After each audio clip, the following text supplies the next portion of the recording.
নমস্কার বন্ধুরা, সবাই কেমন আছে তোমরা? আশা করি সবাই খুবই ভালো আছো। আমার ছাদ বাগানে চলে এসেছি সকাল সকাল। এখন বাজে ওই 6:10 মতো, আর সূর্যি মামা সবেমাত্র উদয় হতে শুরু করেছে। চলো তোমাদেরকে দেখাই আজকে ছাদ বাগানে আমি কি কি কাজ করি।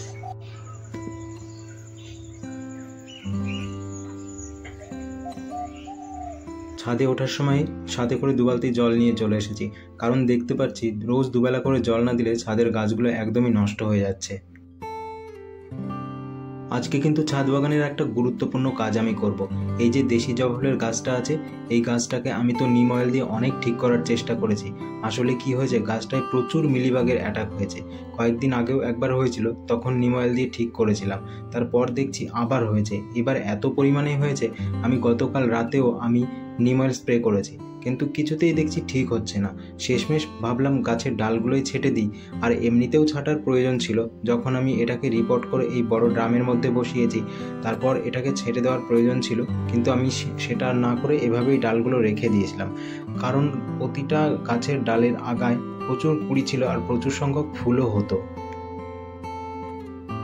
শুধুমাত্র এই ফুলগুলোর কারণেই আমি গাছটার ডালগুলো এতদিন ছেড়ে দিইনি, কিন্তু শেষমেশ আর রক্ষা করতে না পেরে এবার এই ফুলশুদ্ধ কুড়িশুদ্ধ ডালগুলোই আমাকে ছাড়তে হচ্ছে। কি করব আর বন্ধুরা, গাছটাকে বাঁচাতে গেলে আমাকে এটা করতেই হবে। আসলে এটা আমার খুবই প্রিয় গাছ, ওই জন্যই এই গাছটার উপর আমি বাড়তি একটু যত্ন রাখি। আশা করছি এই যে ডালগুলো আমি ছেটে দিলাম, কয়েকদিন বাদেই আবার সুন্দর ডালপালা ছাড়বে আর নতুন করে কুড়ি আসবে, ফুলও আসবে। অন্য যে জবা ফুল গাছগুলো আছে সেগুলোই কিন্তু আর এত মিলিবাগ হয়নি, শুধু এই গাছটাতেই দেখছি এত পরিমাণেই হয়েছে। আর বীরনগর হাট থেকে যে ছোট্ট একটা জবা ফুল গাছ কিনে এনেছিলাম, ওটাতেও দেখছি হঠাৎ করে মিলিবাগ লেগে গেছে। ওটা তো ওই সিঁড়িঘরের মধ্যেই রাখা রয়েছে, ওটা কোনো পটের মধ্যে এখনও বসাইনি আমি। দেখবে বন্ধুরা, এই যে এতগুলো ডাল কিন্তু আমি ছেটে দিয়েছি, মানে সবগুলোই ডালই ছেটে দিয়েছি। এগুলো আমি একদম বাগান থেকে, মানে আমার ছাদ বাগান থেকে দূরে ফেলে দেব, যাতে দ্বিতীয়বার এই মিলিবাগগুলো আমার এই গাছটায় আর ধরতে না পারে। আমার অনেক ভিডিওতেই দেখছি আমার অনেক নতুন বন্ধু সুন্দর সুন্দর কমেন্ট করছে। কমেন্টগুলো দেখে আমার সত্যিই খুব ভালো লাগে, আর অনেক কিছু শিখতেও পারছি কমেন্টগুলো থেকে। এরকমভাবে তোমরা যদি আমার পাশে থাকো, আমাকে সহযোগিতা করো, আমি অনেক দূর এগিয়ে যেতে পারবো। এরকমভাবে আমার পাশে থেকো বন্ধুরা। জবা গাছটা তো একদম পুরোপুরি ছাঁটাই করা হয়ে গেছে। এবার ঘরে একটা নিম অয়েল ছিল, আগের যে নিম অয়েলটা আমি ব্যবহার করতাম ওটা শেষ হয়ে গেছে দেখছি। ওটার পাওয়ারটা একটু বেশি ছিল, এটা যেটা আছে এটার পাওয়ারটা একটু কম। এটা এই মুহূর্তে আছে বলেই আমি ব্যবহার করে দিচ্ছি, কিন্তু পরে আরেকটা ভালো নিম অয়েল এনে আমি স্প্রে করব।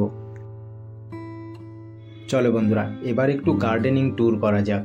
এই যে এখানে দেখতে পাচ্ছ, কয়েকদিন আগেই তো দেখেছিলে এই চাল কুমড়ো গাছটা একদম ছোট রয়েছে, নিচে বসানো ছিল একদম মাটিতে। ওখান থেকেই দেখো বড় হয়ে একদম ছাদে উঠে গেছে। আমি একটা দড়ি নিচে ঝুলিয়ে রেখেছিলাম, ওই দড়ি বেয়ে বেয়েই এটা একদম ছাদে চলে এসছে। আর আজকে না হঠাৎ করে ভাইয়ের চোখে পড়লো একটা ছোট্ট চাল কুমড়োর জালিও কিন্তু চলে এসেছে। এই যে এখানে আমার কিন্তু প্রথমে নজর পড়েনি, এটা ভাই প্রথম দেখেছে। খুব ভালো লাগছে এটা দেখে। কয়েকদিন আগে এই ফুল গাছটাকে আমি ইটের ওপরেই উঁচু জায়গাতে রেখে দিয়েছিলাম, কিন্তু কয়েকদিন আগে ওই ঝড় বৃষ্টি একটু হাওয়াতেই গাছটা কয়েকবার করে করে পড়ে গেছে। ওই জন্য এটাকে আমি নিচেই রেখে দিয়েছি। খুব সুন্দর কিন্তু ফুল ফুটছে, আরও অনেক কুড়িও আছে। আসলে এই ফুলটার মেন সিজনই কিন্তু এই সময়টায়, প্রচুর কুড়ি আসে আর ফুলও কিন্তু প্রচুর হয়, আর ফুলগুলো দেখতেও খুব সুন্দর লাগে। এদিকে সাদা রঙের অপরাজিতা ফুল গাছটা আছে, কয়েকদিন আগেই হনুমান এসে সব পাতাগুলো খেয়ে নিয়েছে, ওই জন্য একটু লুকিয়েই রেখেছি এটাকে হনুমানের হাত থেকে বাঁচানোর জন্য। এই করমচা গাছটা কয়েকদিন আগেই তো এই টবের মধ্যে বসিয়েছি, কয়েকদিন বলতে তাও ভালোই কয়েকদিন হয়ে গেছে, 20-25 দিন হয়ে গেছে। চারপাশটায় দেখছি ঘাস বেরিয়েছে, ঘাসগুলো একটু তুলে দিই। গাছটা নতুন পাত্র পেয়ে একদম তরতরিয়ে কিন্তু সুন্দরভাবে বাড়ছে। এই গাছের পাতাও কিন্তু হনুমানে খুব নষ্ট করে যায়, এটাকেও হনুমানের হাত থেকে বাঁচানোর জন্য ব্যবস্থা করতে হবে। এইদিকে এই ক্যারেটের মধ্যে অনেক পুঁইশাক গাছ হয়েছিল, আর এই গাছটায় তো আগে সব থেকে বসানো ছিল ওই আনারস গাছটা।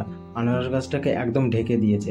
ভাবলাম এই পুঁইশাক গাছগুলো শুধু শুধু ওই আনারস গাছটাকে ক্ষতি করছে, সব পুঁইশাক গাছগুলো তুলে এই কন্টেনারটাকে আজকে একটু পরিষ্কার করে দিই, না হলে আনারস গাছটা সুন্দরভাবে আর বাড়তে পারবে না।